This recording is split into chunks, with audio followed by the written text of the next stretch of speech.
Ok, estamos de vuelta y como anunciamos anteriormente, vamos a referirnos a la situación en Gaza, sobre algunas cosas que han pasado este último tiempo, sobre tal vez nos perdimos un poquito de la situación cuando estábamos un poco embobados en el mundo con el conflicto que se desató con Irán.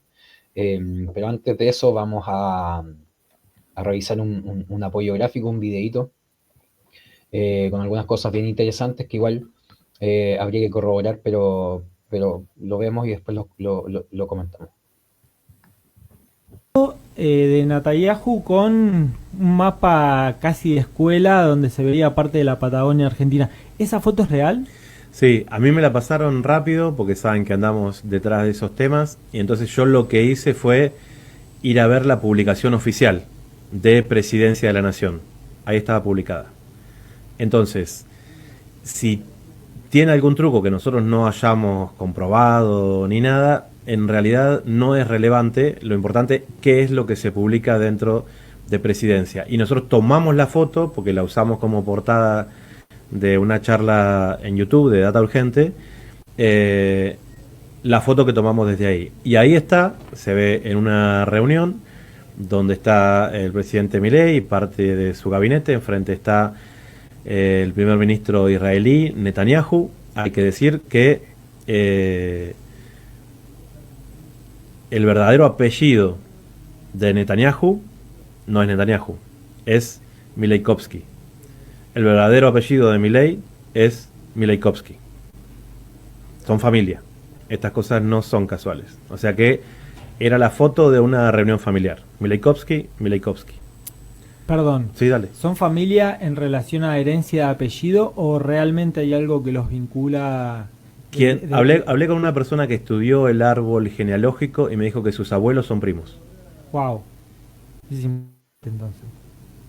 Sí, en realidad te hace entender Sí, bueno, por qué obviamente. Milei es presidente. No es que Milei se haya convertido al judaísmo después y encontró ahí una razón.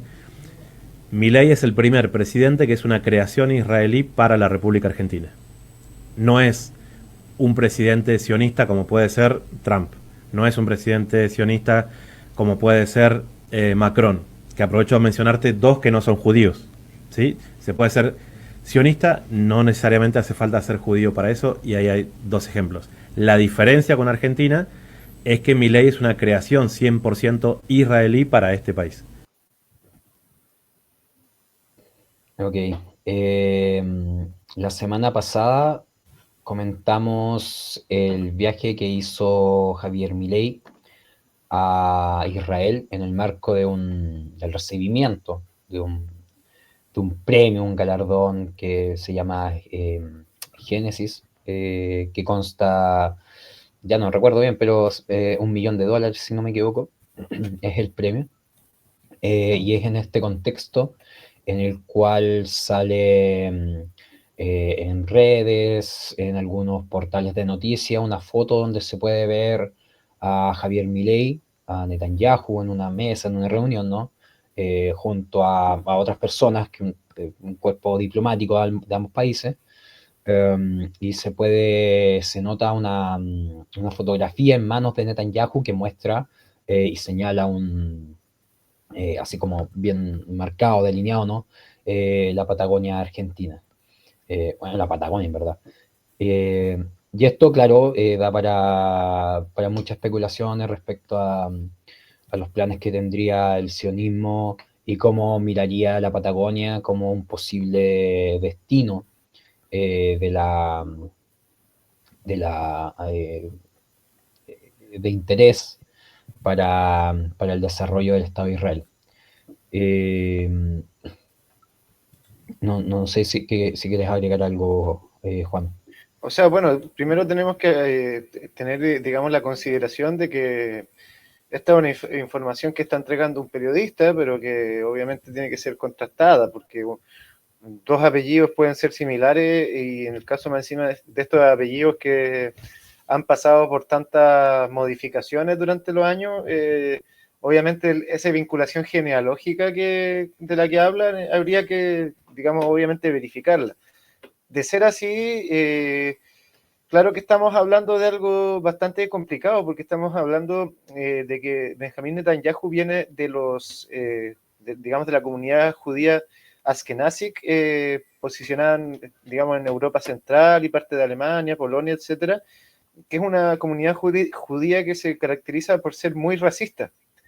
Es decir, como que muy separada y muy burbuja digamos, del resto de los lugares donde han habitado. Entonces, siendo estas las características, digamos, tradicionales de este caballero que viene, digamos, heredada de su historia familiar, y si es que Milei también, digamos, viene de donde mismo, bueno, entonces hemos de pensar que la lógica del apartheid va a también llegar a Argentina, así como ya llegó a Palestina. Sabemos ya que, como comentábamos la semana pasada, que Milei ya hizo un convenio para atender con ayudas sociales a personas provenientes de Israel, dándoles derechos que incluso no tienen los ciudadanos argentinos nacidos en Argentina. Entonces, obviamente que ya se va esbozando como una lógica media sectaria en la forma de actuar de Milei, y si obviamente además tenemos, según lo que dice el señor Salgado, tenemos además una vinculación del estilo de que crearon a Milei como personaje para que fuera presidente sionista de Argentina, algo como que ya podríamos también esbozar con otro tema que tiene que ver con la creación de Zelensky como presidente de Ucrania, también, digamos, de este origen Sí, étnico y también de estas sí. posiciones en pro de la ocupación israelí en Palestina. Entonces vemos que son como un poquito, de una forma, digamos, como políticos de laboratorio, que en el fondo que crean la élite y la burguesía para que defienda sus intereses, y que tienen una serie de características que permiten engañar al pueblo llano, digamos, creyendo que los van a apoyar y van a solucionar sus problemáticas. Como vemos, no es así. Entonces, más o menos eso sería, digamos, la dinámica, y se va corroborando cada vez más, o ya vamos conociendo más datos para entender lo siniestro que pareciera ser este personaje Javier Milei, que, bueno, siempre se demostró como siniestro, pero ahora estamos viendo que no era chiste. Realmente siniestro, y realmente pareciera tener planes macabros para la nación argentina, y incluso se rumorea para parte de Chile. Sí, sí, bueno, claro, obviamente la información tiene que ser corroborada. Yo estuve tratando de investigar y de poder corroborar la información, y ahí pasa lo que, lo que uno esperaría que pasara. O sea, hay muchos medios que dicen que no, que es falso, y otros medios que dicen que sí, que es verdadero. Más allá de eso, eh, sean parientes o no sean parientes, Milei es un presidente que entreguista, es un presidente que está llevando a cabo un gobierno de ocupación, y a esta altura a mí no cabría duda un gobierno de ocupación sionista. Es preocupante porque, claro, también lo mencionamos y es sabido que en Argentina está la población judía más grande de Latinoamérica, con casi 250.000 judíos en el país trasandino, y de esto ser real, vendríamos no sé, nosotros como chilenos también tendríamos que mirar con mucha cautela lo que está pasando en nuestra Patagonia también. Hay muchos argentinos que ya están diciendo, bueno, si esto es así, ¿cómo no pensar en ser la próxima Palestina? Lo cual es claramente terrible y es macabro. Claro, y también, obviamente, y esto lo tenemos que aclarar, digamos, por la responsabilidad que tienen nuestras opiniones, que toda esta conversación en torno a si es o no es judío, etcétera, no lo decimos en una lógica de caer digamos, en la estupidez que cayeron los nazis, de creer que las personas, por ser de tal o cual etnia, o por tener tal o cual fenotipo, van a tener alguna característica psicológica o algún gen de la maldad o algo así. No se trata en absoluto de eso, sino que se trata de criticar la forma política y cultural que desarrollado el sionismo durante la historia y sobre todo después de la ocupación de los territorios en Palestina. Entonces, más bien lo que tratamos de decir es que estas personas sionistas son más o menos lo mismo que los nazis o incluso peores. Y entonces vamos a, por ejemplo, la noticia que publicó Excelsior, que se titula Israel introduce drogas en costales de harina a Gaza, farmacéutico, que sería un opioide, es decir, un remedio, digamos, para aliviar dolores, paliativo de dolores, producido a partir de opio. Entonces, no es cualquier cosa y tenemos que entender la maldad que hay detrás de ocultar pastillas entre la harina que se va a distribuir a niños que están hambrientos y a población que está hambrienta. Un niño que esté hambriento y que coma, digamos, un pan hecho con esta harina y que le toque algún porcentaje, digamos, del opioide, consumirlo, este niño eventualmente empezaría a desarrollar una dependencia hacia la sustancia, porque esa es una de las características de este tipo de drogas, que generan mucha dependencia en corto tiempo, y que precisamente la dependencia que produce tiende a generar dolor estomacal. Entonces estarían castigando digamos, con el castigo del hambre a estas personas, pero también con el castigo de este síndrome de abstinencia que potenciaría su sensación de hambre y que quizás obviamente lo hacen buscando alguna reacción psicológica, es decir, como que la gente se volviera loca y empezara, no sé, digamos, a cometer incivilidades o algo así. Entonces, si ya estamos especulando de que esto es lo que están desarrollando estas personas al entregar este tipo de fármacos como ayuda humanitaria y más encima escondido entre los costales de harina, bueno, tenemos que preguntarnos realmente, quizás si es tan grave como estamos diciéndolo y no es simplemente que estemos repitiendo un discurso aprendido, sino que día a día se va demostrando que hay algo siniestro detrás de eso. O sea, hay otras formas de lograr objetivos que la forma en que lo están haciendo ellos, y ellos lo están haciendo como una lógica de generar el mayor daño posible. No nos podemos tapar los ojos frente a cosas que son evidentes, o sea, son cosas que están siendo acreditadas por los medios de prensa que tienen acceso a estos territorios. Sí, lo que tú mencionas sobre estas pastillas de oxicodona que vienen en sacos de harina, la denuncia fue puesta el viernes 27 de junio, donde hay 4 testimonios de ciudadanos que encontraron estos fármacos dentro de bolsas de harina que se entregan en los centros de ayuda israelíes. Y hay una posibilidad que es mucho más grave, que tendría que ver con la posibilidad de que estas sustancias fueran introducidas molidas dentro de la harina. O sea, no tiene forma de separar el fármaco del alimento en ese sentido.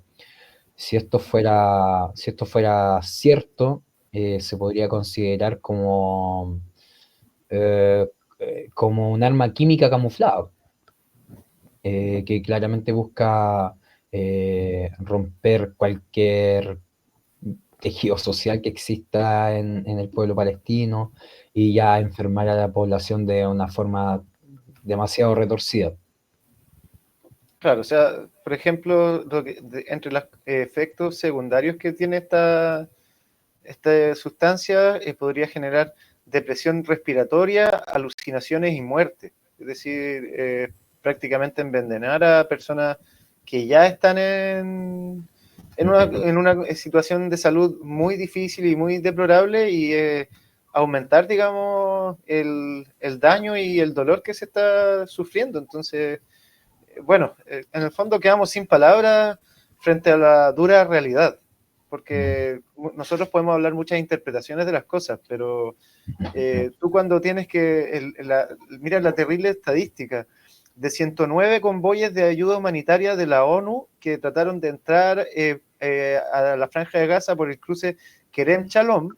De esos 109 convoyes, 98 fueron saqueados por, claro, digamos, el ejército israelí o civiles sionistas.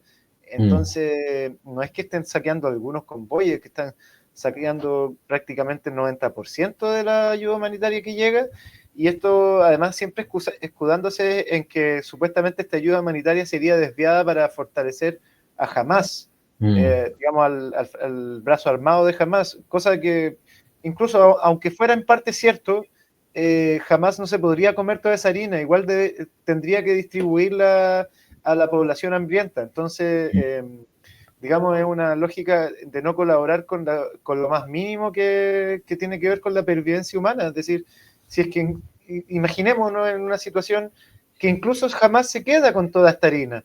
Bueno, jamás distribuirá, pero la gente va a poder comer. Pero tú no puedes negarle la comida a alguien porque, no, es que él no puede comer porque la comida se la va a entregar jamás, y eso sería hacerle propaganda jamás. O sea, es no sé, una lógica frívola que habla de la lesa humanidad que tiene el gobierno sionista. Sí, sí, vale la pena también mencionar que los centros de acopio y de ayuda humanitaria que ha instalado Israel y Estados Unidos han sido ocupados como lugares para concentrar población gazatí y finalmente dispararles. O sea, hay varios registros donde la gente va a buscar alimento y terminan siendo ametrallados, bombardeados. Es como juntar a la gente y disparar a matar nomás. Una cosa bien, bien terrible. Y en esa misma línea también recordar y mencionar que durante estos días y esta semana, donde los medios han estado concentrados en el conflicto entre Irán, en las decisiones que toma Irán con el estrecho de Hormuz, con Israel, etcétera, y Estados Unidos, los bombardeos en Palestina han seguido, las matanzas y las muertes por inanición han continuado, no se han detenido. El genocidio sigue su curso. Eso creo que queda por decir. A mí se me quedó una información respecto a la situación que está sucediendo en Argentina, que me parece relevante al menos mencionarlo y hacerle un seguimiento en el mediano plazo, que tiene que ver con las concesiones de agua potable que se están llevando en Argentina, donde existe una empresa estatal israelí llamada Mekorot, que al menos tendría el control de la gestión del agua en 8 provincias, las cuales se han mostrado contrarias a su injerencia, sobre todo considerando que fue esta empresa la que cortó el suministro de agua a Gaza cuando se empezó a llevar a cabo con mayor agudeza el genocidio y los ataques a la población civil. Estas provincias serían Jujuy, Catamarca, San Juan, La Rioja, Mendoza, Río Negro, Neuquén y Chubut. Quienes están muy en desacuerdo que esta empresa gestione el agua debido al apartheid y el robo de agua al pueblo palestino. Y estos problemas con esta empresa vienen ya del año 2023, donde se ha denunciado que esta empresa está llevando a cabo obras hídricas sin consulta ciudadana, sin avisarle a la población. Por lo tanto, es una empresa que ha estado operando de forma bien cuestionable desde incluso el año 2022. Y creo que es importante, igual como si de verdad todo esto que uno empieza a percibir de la instalación del sionismo en Argentina, el control del agua por manos de una empresa israelí, me parece que es algo que habría que mirar con bastante cuidado. Claro, y esto además está teniendo reacciones múltiples ámbitos. O sea, por ejemplo, el día domingo 29, hinchas del equipo de fútbol All Boys flamearon banderas de Palestina e Irán y llevaron un féretro con la bandera de Israel a la previa del partido contra Atlanta en la primera B de Argentina. Es decir, que ya se está, digamos, generando, digamos, una situación de conflicto directo y una contradicción directa entre el pueblo argentino y el ente sionista. Esto no está pasando desapercibido. Asimismo, el sábado 28, durante 24 horas de bombardeo, la ofensiva israelí dio como resultado 80 asesinados y al menos 400 heridos en ataques a albergues y casas. Entonces, esto no para, esto continúa, el mundo reacciona lento, pero reacciona. Y mientras tanto, vemos como el presidente Trump, en noticias de El País, que es medio más o menos conservador de derecha, dice: Trump amenaza con cancelar la ayuda a Israel si la justicia de Israel no cierra los casos de corrupción contra Netanyahu. Es decir, además de amenazar con sanciones a las juezas del tribunal de la Corte, o sea, de la Corte Internacional de Derechos Humanos, además, o sea, no, la Corte Penal Internacional, disculpe, además de amenazar a las juezas, exige a la justicia de Israel que no persevere en los casos de corrupción contra Netanyahu, o si no, como so pena de que pierdan toda la ayuda que reciben de Estados Unidos. Hay que entender que Israel, digamos, se financia a partir de Estados Unidos, no es un país que funcione por sí mismo, sino que necesita una ayuda constante y un tutelaje, digamos, económico constante desde el país imperial hacia la ocupación sionista.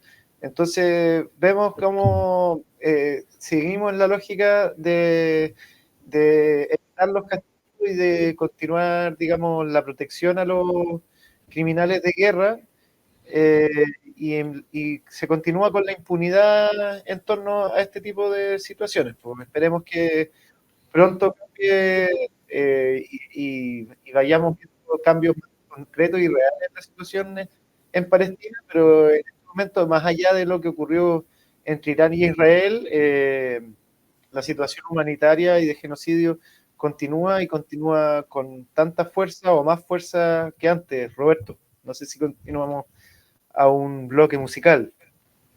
Sí, vamos a ir dicho ya lo que hemos dicho ya. Obviamente vamos a seguir viendo la situación, cómo se desarrolla. Y nada, vamos a una pausa musical y volvemos con otras noticias.